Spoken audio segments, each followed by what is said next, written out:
The final judicious morsel for this morning is Daniel Siegel, who is best known for his work in interpersonal neurobiology. What few people know about him is that he once actually dropped out of Harvard Medical School after an argument with one of his professors who he accused of being blind to the mind. Please make welcome a man who actually flirted with being a choreographer, a salmon fisherman, but happily chose psychiatry. Make him welcome.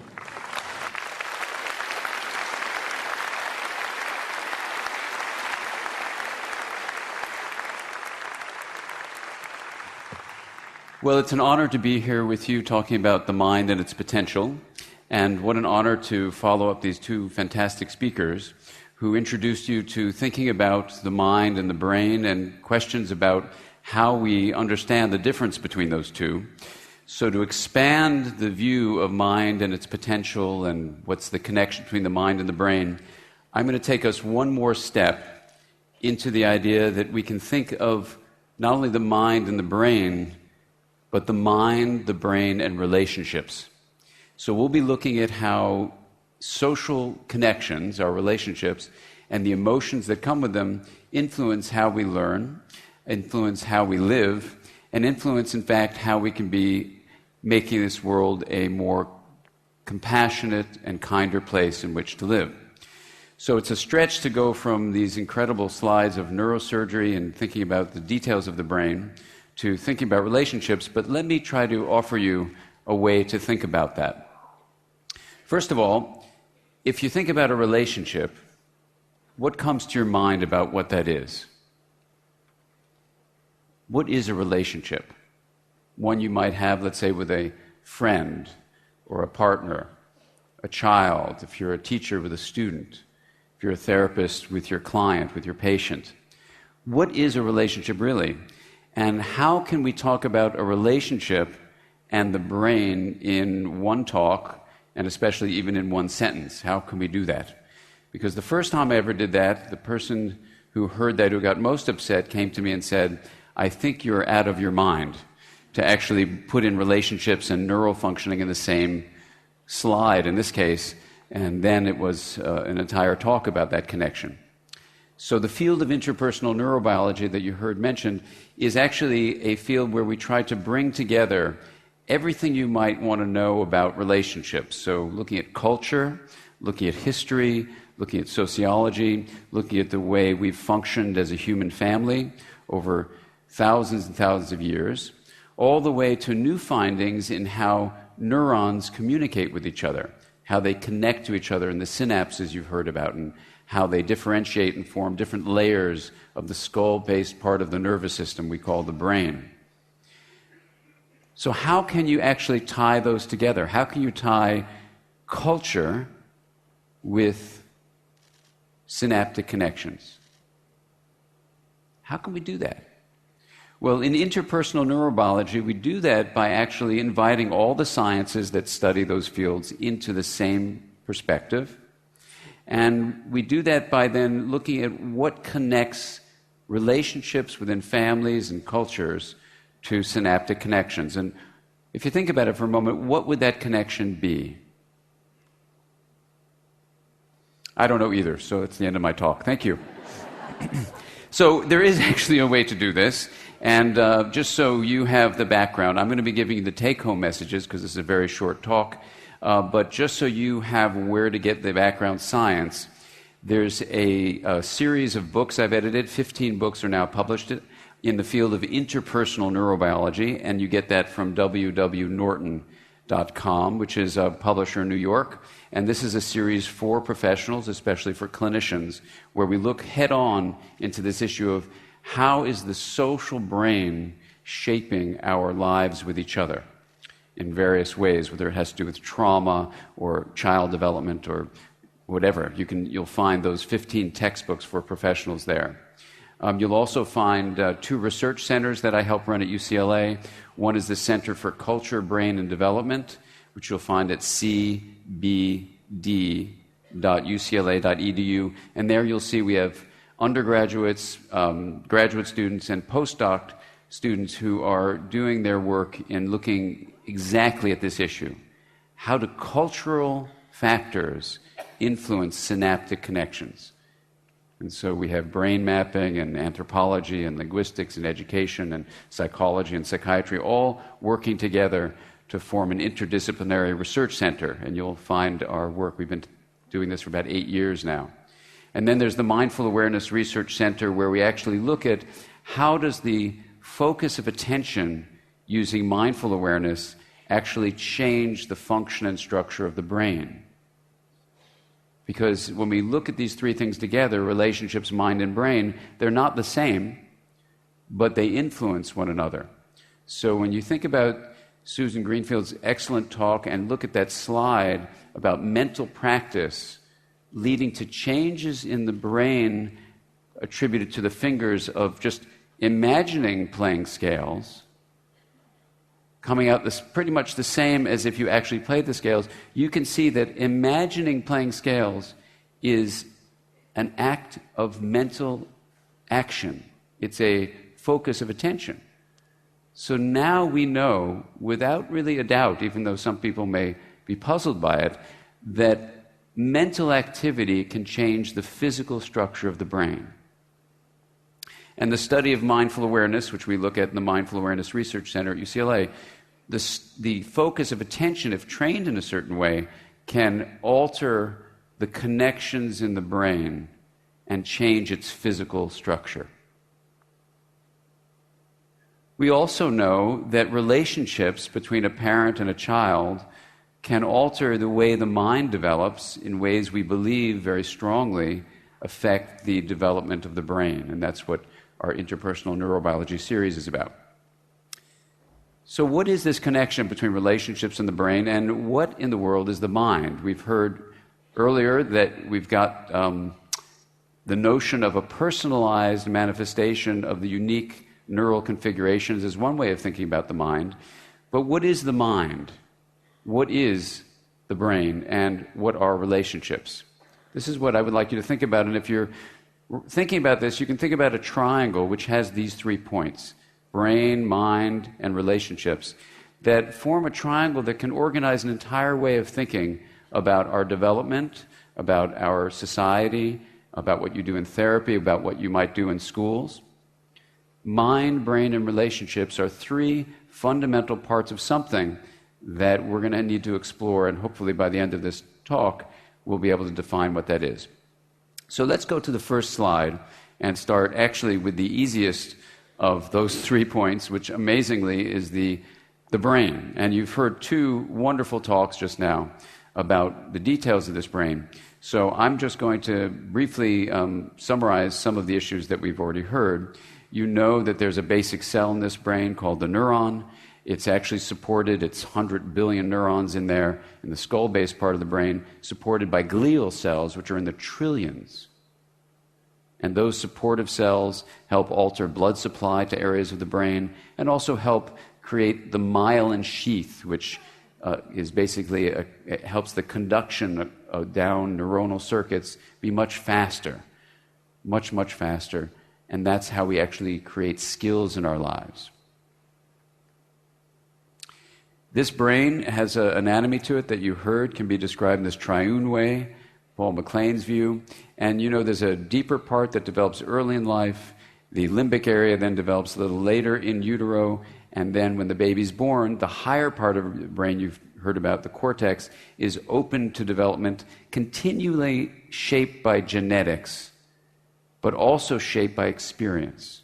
So the first take-home lesson I want to give to you is that whenever you hear the word experience, what we believe it means is firing in the brain, that is electrical flow down the long axonal length and the release of neurotransmitters at the end. That's what we mean by neural firing. So the first thing is that whenever you think of the word experience, whether it's playing the piano or imagining playing the piano, those are experiences. And experience gets neurons to fire. That's point number 1. Point number 2 as a take-home message is that when neurons fire, they wire together. So in other words, if I see a dog and the dog bites me, I'm going to have an association between the perception of the dog and the pain of the bite and the fear of the dog. Those will become associated with each other. And if I have another experience with a dog where the dog bites me, that will reinforce that learning. So learning is the association of neuronal firing. So if we learn a fact or have a self-experience that's unique to us, like I've been bitten by a dog, that is associated with stronger connections among neurons. Skills include not only the synaptic connections, but the laying down of myelin sheath, so that if you become a piano player or a tennis player or learn to play chess or even develop the skill of compassion, I'll have you think about in terms of training your mind, training involves myelin.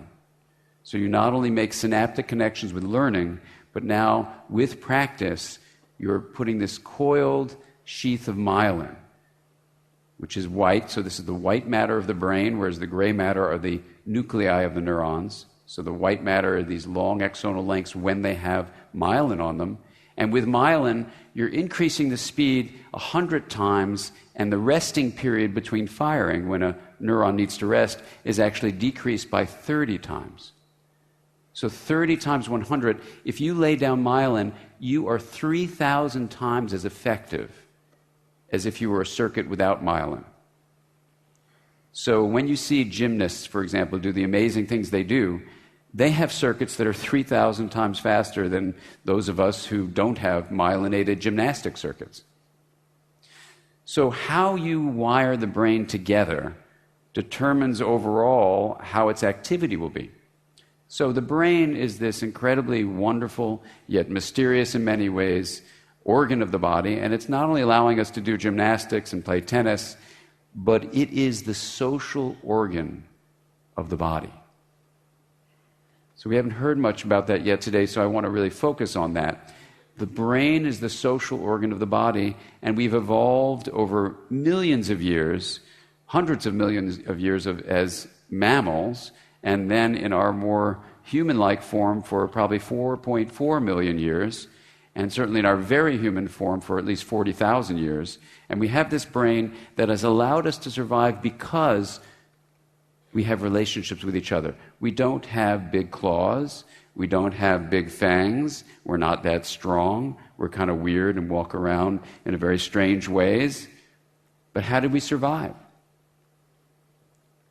We survived because we could look at another human being and figure out what is going on with them. So in hunting terms, if we're being very quiet and hunting a mammoth, we look at the face of our peers and we figure out the mammoth isn't there yet. Oh, the mammoth is there now. Go, shh, go. And so we have a whole set of circuitry devoted to looking at a face and knowing what's going on inside of that person. And clearly, we're profoundly social. Look at all of us sitting here. Think about how much time we spend with one another in face-to-face interactions. And this is why, in terms of the science of learning is a profoundly social experience. Just throwing something up on the internet and these sound bites that we've heard about doesn't make for deep learning. A relationship over our evolution has been the essential way in which we've taught young to become the more mature members of our village, of our societies. And yet we're losing that face-to-face contact, so it's just something to think about.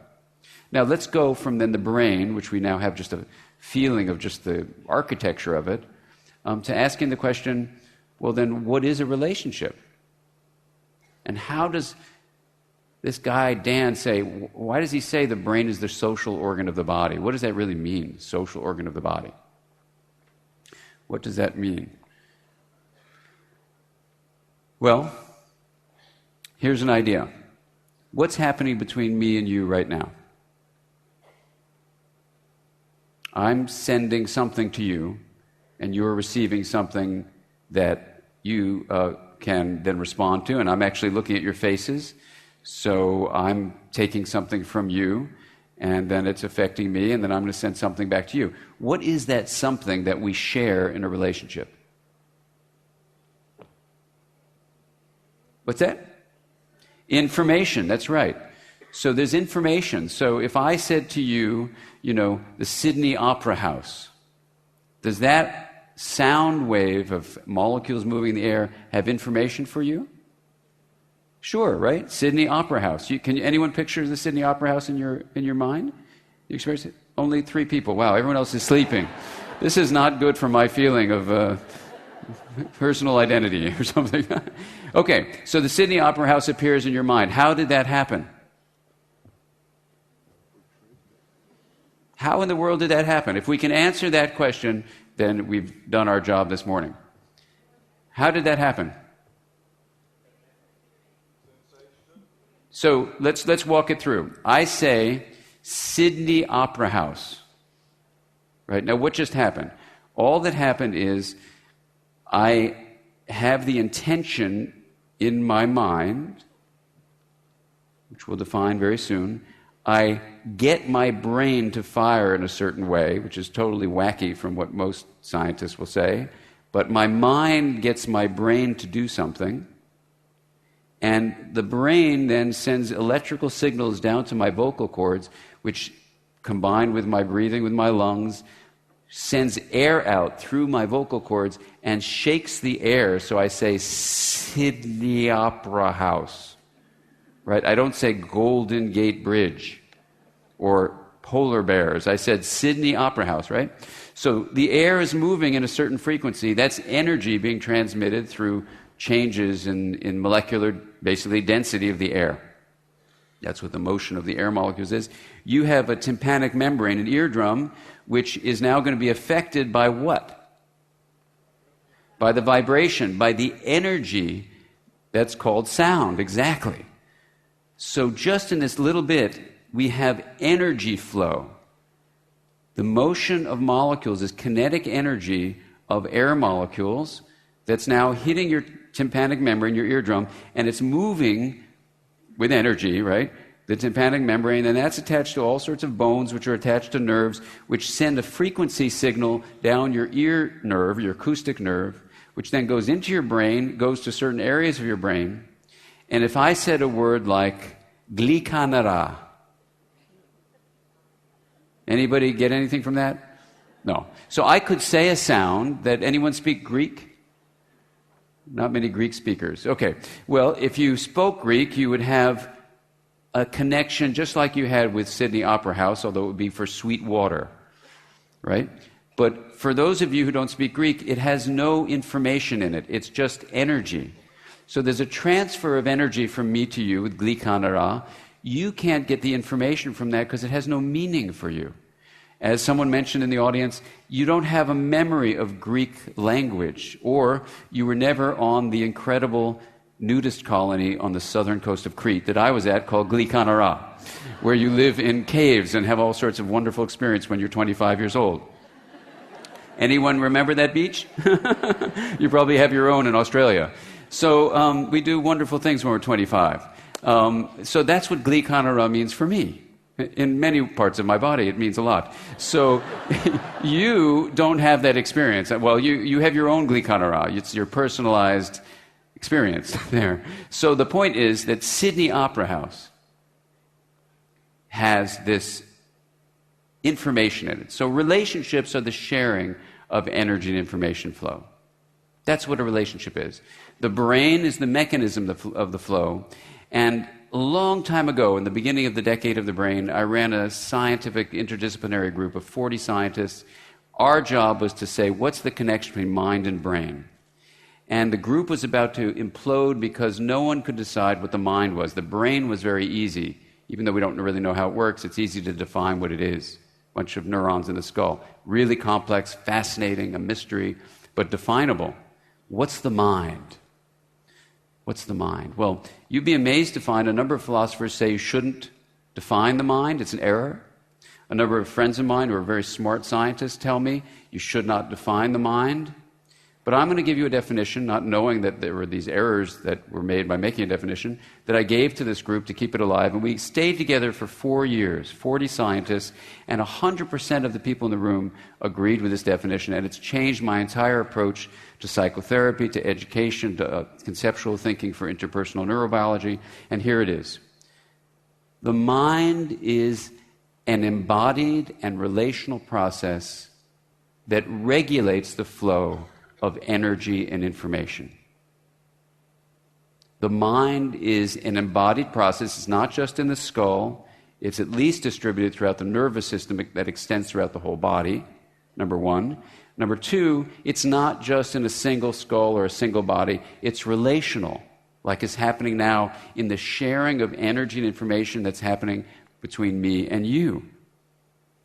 So we have the sharing as relationships. The mechanism that structures that flow of energy and information is the nervous system, which we'll just call the brain for now, and the mind is the regulatory process.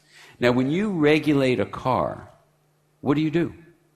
You have to see what's going on, and you have to shape it. You have to do these two things. You have to monitor and modify.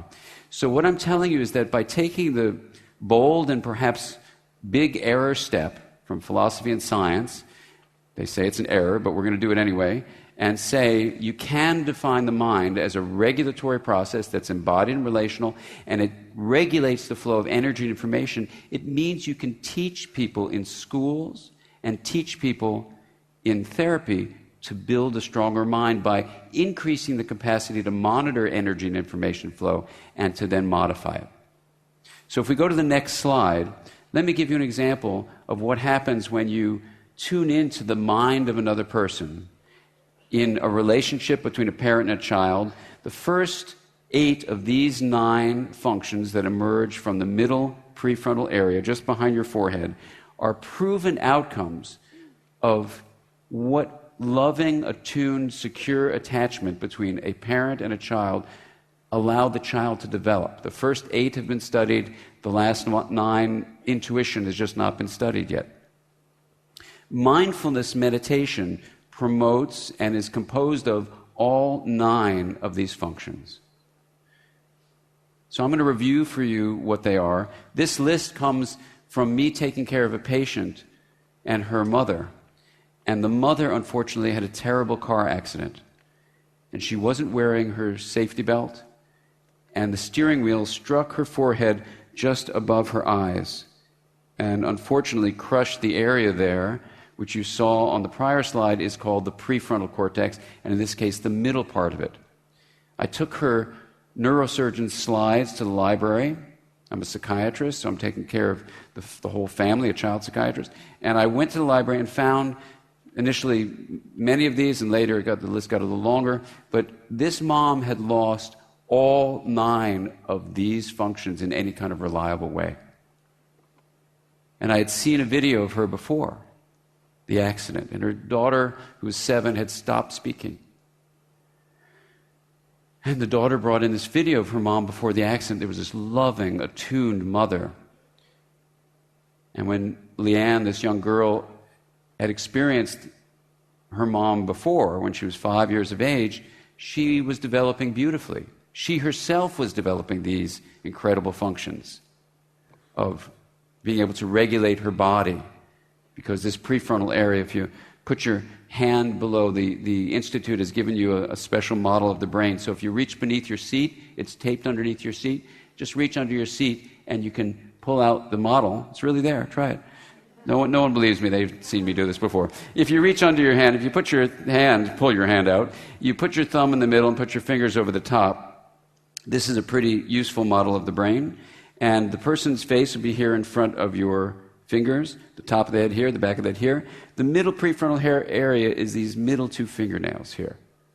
You've already heard about the parts of the brain, so I don't have to review them. But the bottom line is this area of the brain integrates the entire system. It takes in data from the body proper, from the brain stem, from the limbic area that you've heard about, from the cortex itself, and it pulls them all together and includes maps of other people's nervous systems. These you can call mind-sight maps. It makes a map of the internal world of someone else. So let me review these for you. These integrative functions include regulating the body, attuning to other people in communication, emotional balance, where life has meaning and is revved up enough so life is pleasurable and has vitality, but not too revved up where it's chaotic or too depleted where it's rigid. This harmonious flow between rigidity and chaos happens with integration. Integration has the feeling of harmony. You then have flexibility, where you can pause before you act, and this middle prefrontal area allows that to happen. Fear modulation means if you've been exposed to a traumatic event and feel terrified, this area actually grows fibers down to soothe the fear-generating amygdala, which is a part of your thumb area, the limbic area. Empathy is the capacity to imagine what it's like to be in another person's shoes, to make mind-sight maps of another person. So mind-sight includes empathy, and it also includes insight, the capacity to be present in the moment, connect where you're at now with the past, and imagine the future, something Endel Tolvin calls mental time travel. And that we can call insight. This area of the brain is also essential for morality, and you'll hear more about that tomorrow, Mark Hauser's presentation. But we know from various studies that damage to this area leads to amorality. And the production of morality seems to rely on the integrative circuits of this region. These 8 that I've just mentioned are outcomes, independent of the brain, of loving parent-child relationships. And the 9th one, intuition, just hasn't been studied yet. So what I want to suggest to you is that when you have relationships which honor the differences between us, but then encourage the linkage, that is defined as an integrative process. The linkage of differentiated parts is the definition of integration. This middle prefrontal area is one of the most integrative regions in the brain. And when we can grow these fibers, the mind becomes resilient and coherent. And relationships become loving, compassionate, and empathic. Integration, I want to suggest to you, is a definition of health. And there's a huge amount of research behind what I'm saying in this book called Mindsight and the Interpersonal Neurobiology series and all the different publications I've been a part of. What we look at is integration as a fundamental way to see how a nervous system can be healthy and resilient, a relationship between 2 people where differences are honored and then linkage is encouraged. That's a healthy relationship. Relationships within families, relationships within schools, even within nations, and perhaps even our global society. So integration becomes the link. So this triangle is not only a triangle of energy and information, but it can become a triangle of well-being, which looks like this. When the nervous system, the brain, is integrated, the mind becomes resilient and coherent, and our relationships become compassionate and empathic. This is a triangle of well-being where energy and information flow wherever you track it, even among neurons communicating with each other and linking different systems of the brain, which we do in these things we call domains of integration, or looking at societal processes and empowering people to use the mind, the process which regulates energy and information flow, how we define it, to move this whole system of the triangle toward integration. And when we do that, we come to realize that these bodily defined selves can be differentiated, but health comes from us linking to one another, not only now, but for all of the generations of people who will follow in what we do today. Thank you very much for your attention.